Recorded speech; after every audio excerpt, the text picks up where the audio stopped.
हाँ, ये 2 important problems है बेटा, सारे देखे हुए आप कर लेंगे एक बार अल्फा डेल्टा थीटा के, बट एक बार देख लेना, कोई डाउट तो नहीं है इसमें। ठीक है, ये आपके उसी के क्वेश्चन है सिंपल रेजिस्टेंस वाले की। जैसे देखो रेजिस्टिविटी में आपने देखा एक्सप्रेशन क्या है, rho equals to rho two equals to, देखो एक बार ध्यान से रेजिस्टिविटी का एक्सप्रेशन निकाला ना, रो टू रो वन, 1+L, तो कुछ नहीं लिखा हुआ है तो आप लेंथ और क्रॉस सेक्शनल एरिया में विद टेम्परेचर चेंज नेग्लेक्ट कर देंगे, और कभी दे दिया तो उनका भी निकालना आता है।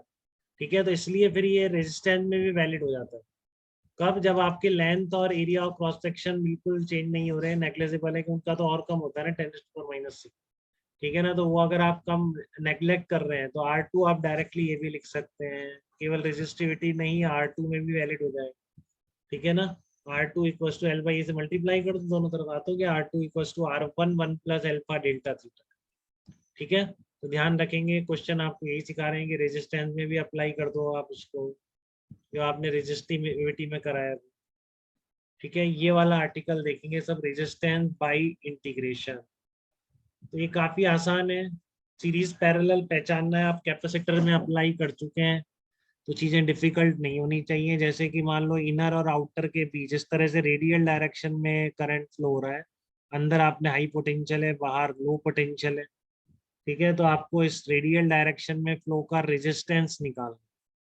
ठीक है, तो रेजिस्टेंस का जो बेसिक फार्मूला है वो तो ये है rho L by A, where rho is the resistivity, L is the length of the wire, A is the cross section। ठीक है, तो यहाँ पर तो क्या है, क्रॉस सेक्शन वेरिएबल है, हर जगह R के साथ वेरी कर दो, तो किसका लिखे? तो वही तरीका, R डिस्टेंस पर डी आर थिकनेस मान ली, तो इसका रेजिस्टेंस कितना होगा, रो एल बाई ए, तो rho into D R upon 4πr², ये इसका रेजिस्टेंस होगा। ठीक है, तो टोटल रेजिस्टेंस कितना हो जाएगा ए से बी तक, rho D R upon 4πr², तो रो अपॉन 4π कॉमन ले लिया, तो ये कितना आ जाएगा आपका, रो इंटू बी माइनस ए अपॉन 4π। देखो सारे सीरीज में नहीं होंगे क्या इस तरह के, आप डी आर थिकनेस बनाएंगे, सब में करंट सेम चलेगा ना, रेडियली आउटवर्ड या इनवर्ड डायरेक्शन।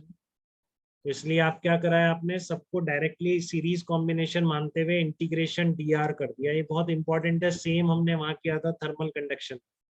ठीक है ना, जो हमने कंडक्शन पढ़ा था उसमें सेम फंडा है, टोटल थर्मल रेजिस्टेंस का, बस रेजिस्टेंस का एक्सप्रेशन एल बाई के इंटू ए है। यहाँ पर कितना है, रो एल बाई ए है। ठीक है, rho L by capital A, तो ये आपका रेजिस्टेंस है। ऐसे ही अगर मान लो सिलेंड्रिकल कंडक्टर है, इनर से आउटर में रेडियल डायरेक्शन में फ्लो हो रहा है, तब भी आप लिख सकते हैं कि नहीं, इस तरह की स्ट्रिप मानेंगे डी आर थिकनेस की, तो इसका रेजिस्टेंस कितना होगा, रो इंटू डी आर, और इसके परपेंडिकुलर क्रॉस सेक्शन पूरा क्या बन जाएगा, सब तरफ रेडियल में चल रहा है, समझ रहे हैं कि नहीं, ये रेडियल में चल रहा है इनमें फ्लो, तो इस तरह से अगर टॉप व्यू देखेंगे तो इस तरीके से, तो देखो क्रॉस सेक्शन क्या बनेगा, ये पूरा सिलेंड्रिकल क्रॉस सेक्शन बनेगा कि नहीं। ठीक है, तो एल लेंथ का है मान लो, तो ये क्रॉस सेक्शनल एरिया कितना हो जाएगा, rho into D R upon 2πr। ठीक है, तो ये डी आर थिकनेस में रेजिस्टेंस आ जाएगा, तो ऐसी बहुत सारी डी आर थिकनेस बना सकते हैं। तो टोटल रेजिस्टेंस के लिए आप क्या करोगे, इनर से आउटर के बीच इंटीग्रेशन डी आर, तो rho upon 2πl integration D R upon R हो जाए। बताओ कोई डाउट इसमें?